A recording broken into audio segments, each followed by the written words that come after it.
I spent over 400,000 gems pushing VIP on my new account on Call of Dragons, and I think you too should be putting a ton of gems into your VIP. So stick around in this video, whether you're free to play or a whale, for the advice that you really need about pushing VIP in Call of Dragons.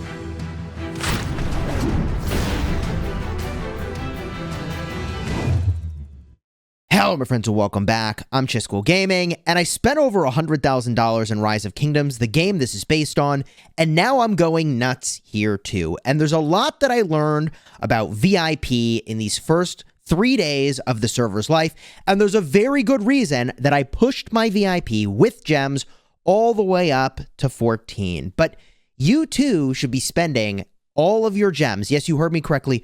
Pretty much all of your gems on your VIP. So in this video, we're going to do the following things.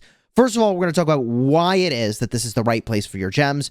And then second of all, we're going to talk about which benefits you should hunt for and what tier you should aim to land on. And for most people, spoiler alert, that's just going to be VIP level 8. And if you like Call of Dragons guides, consider subscribing to the channel for more videos just like this one, designed to help you get value and smash your enemies. So why is it that VIP matters so much? Look, there are a ton of boosts, even on your way up to the highest tiers, that are really powerful. And the most important boosts, by the way, are research speed and also building speed. This is going to save you a ton of time as you work toward T5, because yes, it will probably take a really long time, but everyone should aspire to get to tier 5 troops at some point in their journey in Call of Dragons. So the sooner you get building speed and research speed boosts, the longer you get to enjoy the benefit of that. But there is weirdness to this, which is that VIP suddenly stops being valuable once you get to 15. I'll talk about this later in the video, but up to the point where you're 15, VIP tokens are basically as good as gems. But once you get to 15, they're worthless. So there's some weirdness around that. But what most people need to know, the level they really need to get to, is very simply VIP level 8. Now, at VIP level 8, you unlock your second research queue. The way to think about a second research queue is it's kind of like getting a free 24-hour research speed up every single day, because you're going to run this queue 24/7. So it's basically, again, a free speed up worth of value per day. Plus, there's a convenience value to it, because now you can be researching 2 things at a time. So if you're waiting for helps and you're in an alliance, especially that's less active and you're trying to speed stuff up, there is absolutely convenience to having that second queue. Not to mention that going from 7 to 8 is going to give you extra research speed. The only other place that might be a more worthy use of your gems, if you are free to play, is to spend the 5,000 gems on the second building queue as your first priority, because it's less gems to get that than it is ultimately to get to VIP level 8. But if you're spending in the game, I wouldn't drop gems on that bundle. I would just buy it for $5. Of course, in addition, you're also gaining access to the Honor exclusive crates for Lilia on your way up to VIP level 8. In fact, it's only one level higher, VIP level 9, where you could max out Lilia if you wanted to. And I will point out that going to level 9 is a pretty good boost here. You get 5% building speed and 5% CP recovery. That's the equivalent of action points in Rise of Kingdoms. So this is huge. Even VIP 9 is a great place to go. So once you get to 8, I would not say, oh, you're done. On the contrary, get yourself to 9. At 10, you get training speed as well. And this means this is still a good place to put your gems. Do you need to train lots of troops? Yes, every day you have 4 troop training queues. So when you get 5% training speed, that is a 5% boost on 4 queues that should be running 24/7 once you level up your troop training buildings and the tier of troop that you can actually do. So even gemming through VIP 10 is still a good call, even if you are a very low spender or potentially even free to play. And I will add that the value stops being so great beyond that point. To get to VIP level 11, I mean, you get gathering speed and attack. That's okay. To go to 12, you get research speed. Now that's good. And then defense. And so 12 is kind of the next major milestone. If you really wanted to jump your way through the VIP, I thought this would be my landing point. This is where I would stop. But I actually talked to a bunch of folks, including Boss Nasty, who's another content creator, because I really wanted their opinion, because they think about this stuff a lot. And I was like, hey, bro, how much should I push VIP? He was like, go all the way. And we talked about it a little bit on stream, and I ultimately stopped at VIP 14. Going all the way up to VIP 14 allows me to expertise my Hosk, which I intend to do, if for no other reason than to make content, but also because I've been told that he's very, very good and very, very versatile. So I am looking forward to expertising Hosk from these crates as soon as I can level him up to 40, which is probably going to take a week or so from the start of the season for the very first season. And the reason that I have stopped at 14, and the reason I would advise pretty much no one to gem to 15, is that you've got to think about the value of your gems. And you're saving on building speed. You're saving on research speed. You gather slightly more resources. The march speed and combat-related stuff, it's hard to quantify exactly what that value is. But for the 250,000 VIP points it takes to go from 14 to 15, you can do a lot of things. That's 250 max price artifact keys that you could just rip open. And yeah, you're going to get a lot of value there. Or you could do gold keys, for example. Are you going to get a lot of value there? Yes, absolutely. So at VIP 14, you actually are bumping up the number of gold heads that you get every single day. So this is justifiable, right? Like I got training speed, gathering speed. I can expertise the commander I wanted to expertise. And I'm getting an extra token per day, which, by the way, is worth 1,000 gems in the VIP shop if you're VIP 13 or higher.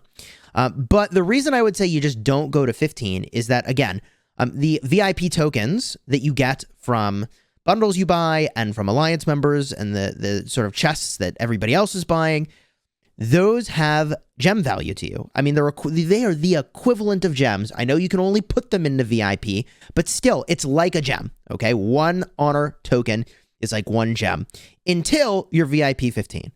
And then, well, who knows when they're going to release higher levels of VIP, if they're ever even going to release higher levels of VIP. We know from Rise of Kingdoms that the developers specifically look to see how many people are at each level of VIP before they unveil higher and higher levels. So currently in Rise of Kingdoms, the highest VIP level is 18. And they said, even though that's been out for like over a year, they said it's still going to be probably another year before they even consider a VIP 19. So if they copy that exact same system in this game, and the developers are the same for both games, I assume they will. Many of the systems are the same here. I just don't think we're getting a VIP 16 anytime soon. Maybe in a year, maybe. So I would not go any further than gemming VIP 14. And honestly, most sane folks should just stop at 12. Now, you may wonder, Chisgule, when is the best time to do this? There is no More Than Gems event in this game. So More Than Gems from Rise of Kingdoms is an event that gives you rewards for having spent gems. I'm not aware of anything like that in Call of Dragons. So that means you can really make this investment as soon as possible and immediately start to reap the benefits of having more VIP. The other consideration for should I spend gems in VIP is how close are you to the next level? Look, putting your gems into VIP does nothing if you don't actually hit the next level. Do you see what I'm saying? If I put 50,000 gems into VIP right now, look, I got 300,000. If I put 100,000 gems into VIP right now, you know what it's done for me? Literally nothing. I have gained literally nothing. So there's no point in putting your, tokens or really what I mean is gems into VIP until you're actually going to flip to the next level. So one thing you could do is you might say, hey, I am 50,000 VIP away from 15, or more realistically, I'm 5 or 10,000 away from level 9 or level 10 or, 11 or 12. At that point, you should probably spend the gems to bump it up to the next level, right? If you can't take it immediately, that's fine. But once you get close, sort of organically by virtue of getting honor tokens, then you should probably gem it, because then you will immediately realize the benefits and start to get value. And at that point, the sort of gem value of your gems is less than, presumably, the value you'll get from the speed ups and the other benefits that you're sort of getting by virtue of achieving the higher level of VIP sooner. Of course, the other major perk from high levels of VIP is access to stuff in the store. And the sort of major milestone, I would say, is probably over here at VIP 13. At VIP 13, you are getting these custom season tokens, which means it's only relevant for Season 1 commanders, and I think they go away at the end of the season, so you have to use them by the end of the season. But you can get 20 of these at 1,000 gems a pop, which is way better than Rise of Kingdoms. Like, it's 2,000 gems a pop in Rock, so this is pretty surprising at how discounted these are. I was actually shocked when I uncovered that, and I was like, whoa, I'm buying these every single week, aren't I? At 1,000 gems a pop, I think I would prioritize that personally. The other thing that you get at VIP 15, which I think is really powerful, is access to the 24-hour speed-ups. Man, those are probably really high value. And in general, when you look at the things in the store here, you need to remember that when they offer you things in higher increments, they are almost without exception higher value. In other words, the per gem cost of the hour speed-ups over here is higher than the per gem cost of the 8-hour speed-ups, which is higher than the per gem cost of the 24-hour speed-ups. I think these will be the most efficient way to do it. And, you know, in Rise of Kingdoms, what I do, where I have max VIP, is I'll go in and I'll do the 24 hours and the 8 hours, and I don't even bother with the 1-hour speeds. I did now because I have lots of gems and I want speed-ups, and it's the start of a new server. But the other thing you could consider spending on, which I think is super worth if you're a big spender, is universal artifact keys and the universal, well, I guess they're just gold keys, right? The gold keys, okay? These, I think, are worth if you are a spender, especially at the start of the game, because, yeah, I mean, you need artifacts, and yeah, you really need commanders over here. But the thing I will say is that there will be gem-related events, specifically Wheel of Fortune you can spend gems on, and there also is a bundle for that. So if you're not spending enough to be able to also max spin a wheel to 100, I would say saving your gems to spin Wheels of Fortune probably ends up being a better play. And so I would say that getting to VIP 8 and getting to like VIP 9 probably exceeds any other gem goals, even spinning wheels.